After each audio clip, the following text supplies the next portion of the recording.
Deus Pai, Filho e Espírito Santo nos abençoe neste momento em que nós queremos meditar nas palavras que nós lemos há pouco, palavras escritas pelo apóstolo Paulo, na sua segunda carta aos Coríntios, capítulo 12, versículo 1 até o 10.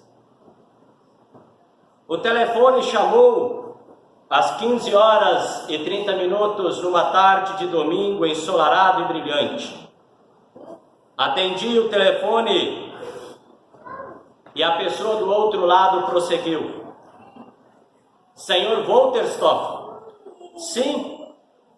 É o pai de Eric? Sim. Senhor Wolterstorff, eu tenho que lhe dar más notícias. Sim.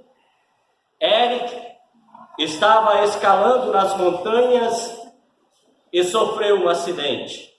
Sim. Senhor Wolterstorff, eu tenho que lhe dizer mais. Eric morreu. Senhor Wolterstorff, o senhor está aí? O senhor precisa vir imediatamente. Senhor Wolterstorff, Eric morreu. Nicholas Wolterstorff, professor de filosofia nos Estados Unidos. A partir desse evento trágico na sua vida, aonde o seu filho de 25 anos morreu, ele escreveu o livro Lamento por um Filho.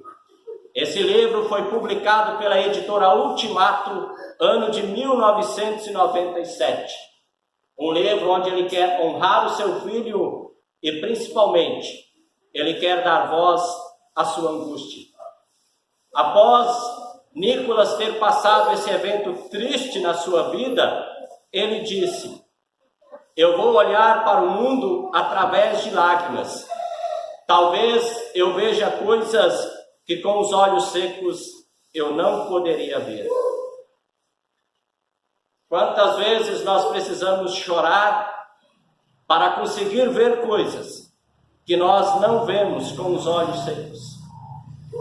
Esse culto é o sexto culto, onde nós estamos meditando praticamente sobre o mesmo tema, o tema sofrimento. O sofrimento, ignorado pelas pessoas, é um tempo de oportunidade que Deus nos dá para justamente nos mostrar coisas que nós não conseguimos ver em outras situações. Há um escritor irlandês, cujo nome é C.S. Lewis.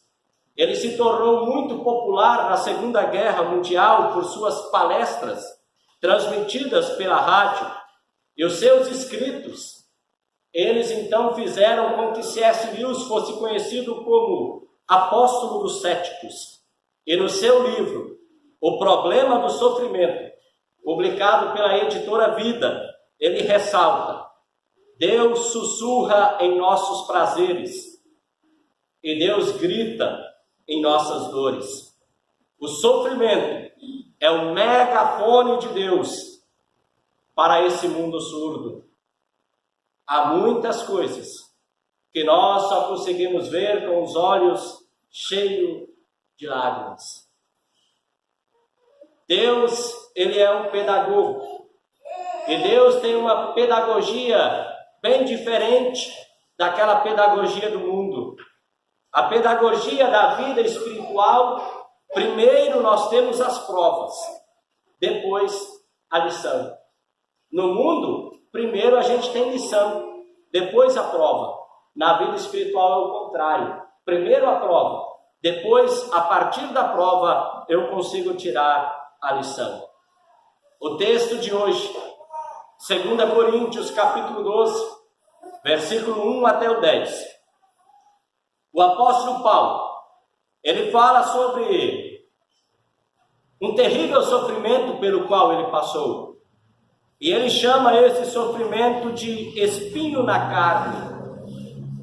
Nós não sabemos do que se trata esse espinho na carne, mas era algo terrível, porque nós temos acompanhado, Paulo em nenhum momento se queixou dos seus sofrimentos, Mas justamente no capítulo 12, nós vemos que o apóstolo Paulo, ele orou 3 vezes ao Senhor, pedindo que o Senhor tirasse esse sofrimento dele.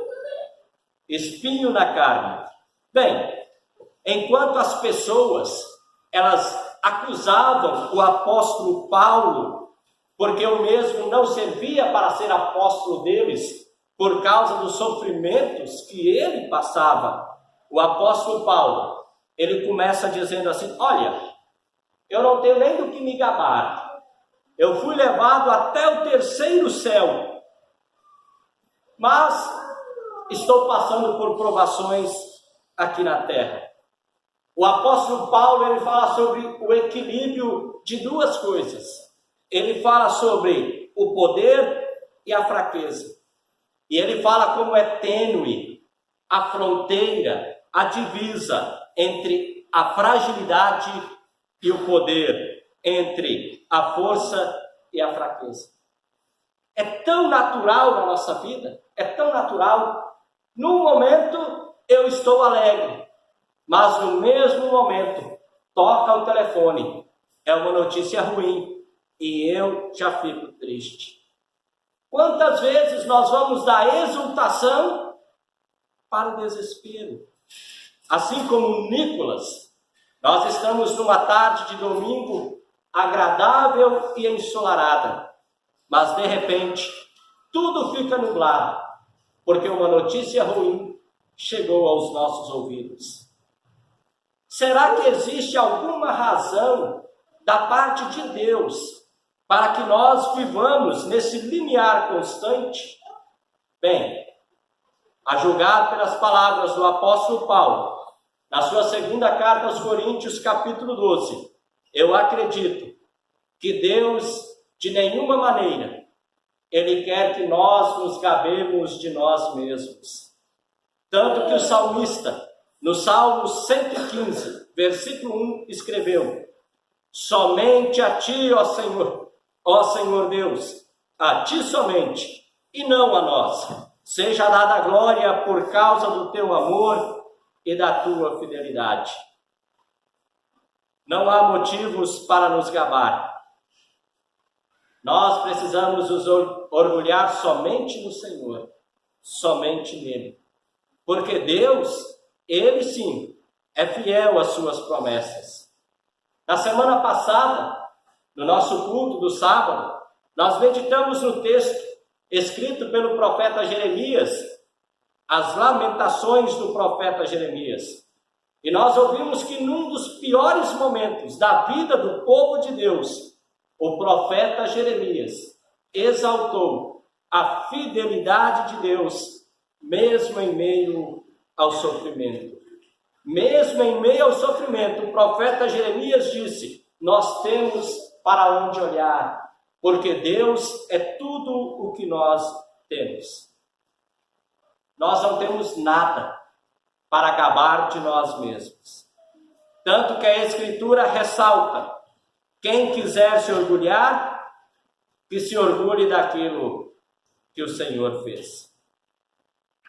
Nós caminhamos todos os dias na fronteira entre a alegria e a tristeza, entre a força e a fraqueza, entre a riqueza e a pobreza.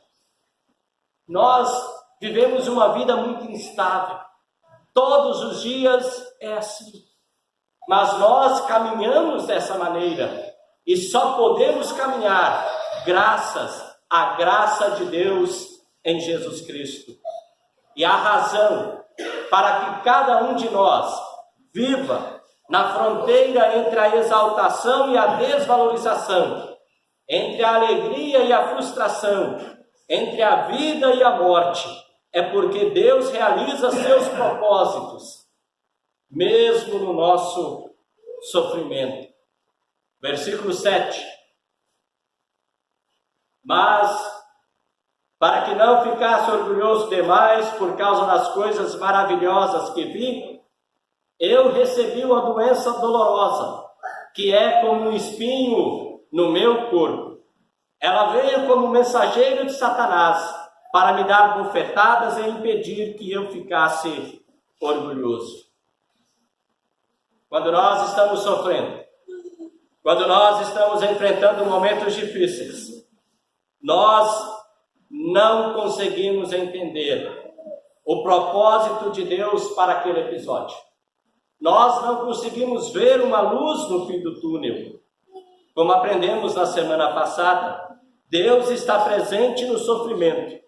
O problema é que nós não conseguimos ver e nem sentir a presença de Deus. Lembre-se, o nosso sofrimento e a nossa consolação são instrumentos usados por Deus para abençoar outras vidas. Na escola espiritual, os sofrimentos, os quais Deus nos permite ter, eles são usados pelo próprio Deus para que possamos consolar outras pessoas. Quem pode abraçar alguém que está sofrendo e dizer: eu já passei por isso, e dessa maneira eu consegui sair como vitorioso, como vencedor?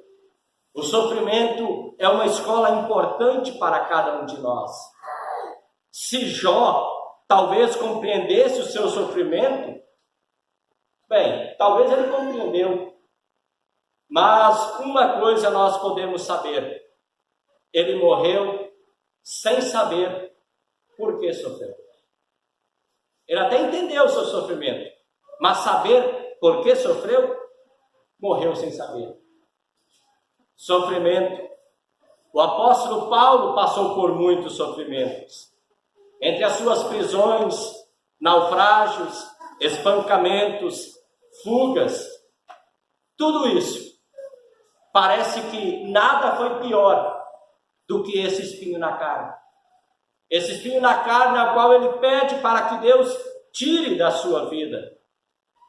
Apesar de não sabermos do que se trata, Paulo por 3 vezes pediu: Senhor, tira de mim o meu espinho na carne. E o apóstolo Paulo, ele aprendeu o que nós precisamos aprender. Quando Deus não remove o nosso espinho na carne, é porque Deus tem uma razão para não removê-lo. Deus não permite que os seus filhos sofram apenas por sofrer. Há um propósito. Nesse caso, não era para Paulo ficar orgulhoso. O propósito de Deus: Paulo, não fique orgulhoso. Você chegou até o 3º céu. Eu não sei se foi uma visão, se não foi, ele diz isso. Mas tudo isso, e o espinho na carne, para que ele não ficasse orgulhoso.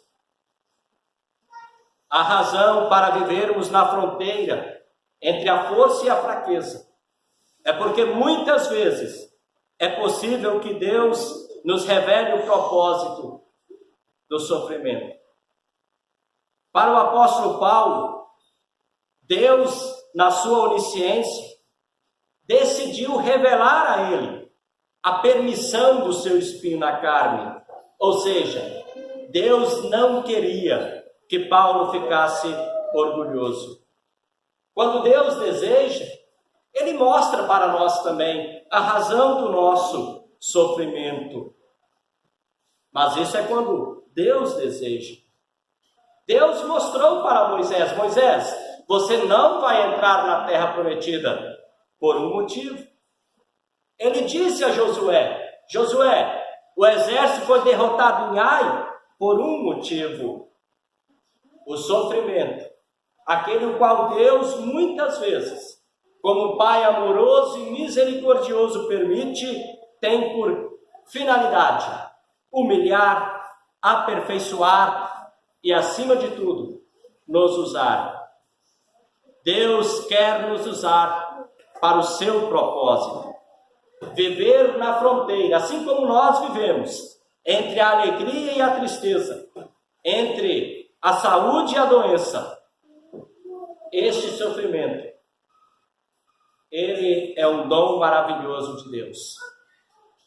Mas, para que não ficasse orgulhoso demais, por causa das coisas maravilhosas que vi, eu recebi uma doença dolorosa, que é como um espinho no meu corpo. Ela veio como um mensageiro de Satanás para me dar bofetadas e impedir que eu ficasse orgulhoso. Por não conseguirmos compreender como Deus nos ama, mesmo no sofrimento, mesmo na angústia, a nossa tendência é pensar que o sofrimento é algo que Deus faz contra nós e não por nós. Deus não está sendo contra nós quando Ele nos permite sofrer. Não, muito pelo contrário. Nós aprendemos isso com Jacó. É naquele episódio quando José já estava como governador do Egito. Ele pediu para que os seus irmãos trouxessem Benjamim.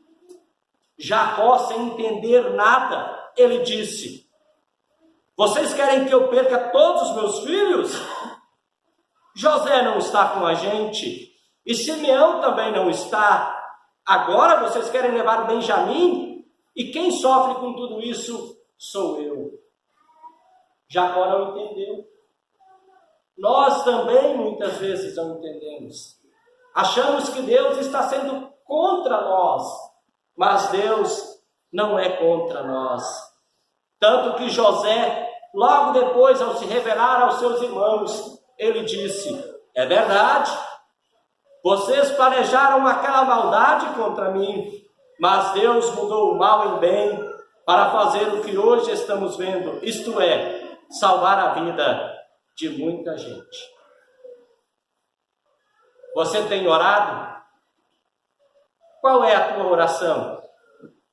Tem pessoas que oram pedindo sabedoria, mas quando Deus lhe manda um monte de problemas para resolver, para que a pessoa adquira sabedoria, a pessoa reclama. Aí Deus é contra mim, porque me mandou um monte de problema. Opa, Deus é a favor de mim, porque nesses problemas Ele vai me dar também a sabedoria. O que você tem orado? O que você tem pedido? Ah, eu queria que tal pessoa fosse diferente. Mas quando Deus dá a oportunidade, nós não aceitamos aquela diferença. Nós não queremos aquilo. E nós achamos que Deus está contra nós. Paulo não questionou o porquê de tanto sofrimento, mas ele entendeu que o seu espinho na carne, permitido por Deus, era uma dádiva. E a dádiva era para que eu não fique orgulhoso. É assim o nosso dia a dia. Caminhamos na fronteira da alegria e da tristeza, na fronteira do poder e da fraqueza, no poder ou na fronteira da riqueza e da pobreza. Nós vivemos numa constante fronteira, a fronteira entre um bom momento e um mau momento é como um fio de navalha. No entanto, Deus me conforta, mesmo que não seja como eu quero. Versículo 9. Mas ele me respondeu, depois de ter pedido 3 vezes: a minha graça é tudo o que você precisa, pois o meu poder é mais forte quando você está fraco. Portanto, eu me sinto muito feliz em me gabar das minhas fraquezas, para que assim a proteção do poder de Cristo esteja comigo. Deus me conforta no sofrimento, mas muitas vezes não é como eu quero. A resposta de Deus não era aquela que ele esperava. O que Paulo queria? Tá bom, Paulo, eu vou tirar o teu espinho na carne. Mas não foi isso que Deus fez. Deus o confortou e disse: olha, a minha graça é tudo o que você precisa. Não era como Paulo queria, mas era tudo o que ele precisava. No nosso sofrimento também é assim. Muitas vezes não é o que queremos, mas é o que precisamos. Mais uma vez eu quero lembrar as lamentações do profeta Jeremias. Jeremias diz Nós não estamos sozinhos no sofrimento, porque nós sofremos na presença de Deus. E Paulo, na presença de Deus, ouviu o que Deus lhe disse. Paulo, você não está sozinho. Para de olhar para o teu espinho na carne e olhe para aquele que está contigo. A minha graça é tudo o que você precisa. Senhor, por que estou sofrendo? Pare de olhar para o sofrimento. Deus te assiste no sofrimento. Ele está contigo também no sofrimento. Deus é gracioso, até mesmo no sofrimento. Pessoal, nenhuma outra tradição religiosa tem a ideia desse Deus gracioso. Porque as pessoas imaginam que Deus só é gracioso quando tudo está bem. Mas Deus é gracioso, Deus é amoroso, também quando nós estamos sofrendo. Sem a graça de Deus, nós não compreendemos o porquê do dia a dia. Por que tem que ser assim todos os dias? Alegria, tristeza, poder, fraqueza. Por que sorriso, lágrimas? Por quê?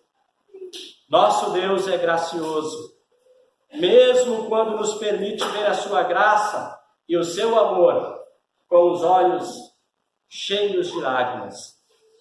A expressão máxima do amor de Deus foi o dia em que Ele abandonou o seu Filho na cruz, para que eu não fosse abandonado e fosse para o inferno. Esse dia é o grande dia em que Deus mostrou o quanto me ama. Mas esse Deus que me amou naquele dia é o Deus que me ama todos os dias, principalmente quando eu caminho na fronteira entre alegria e tristeza, entre força e fraqueza.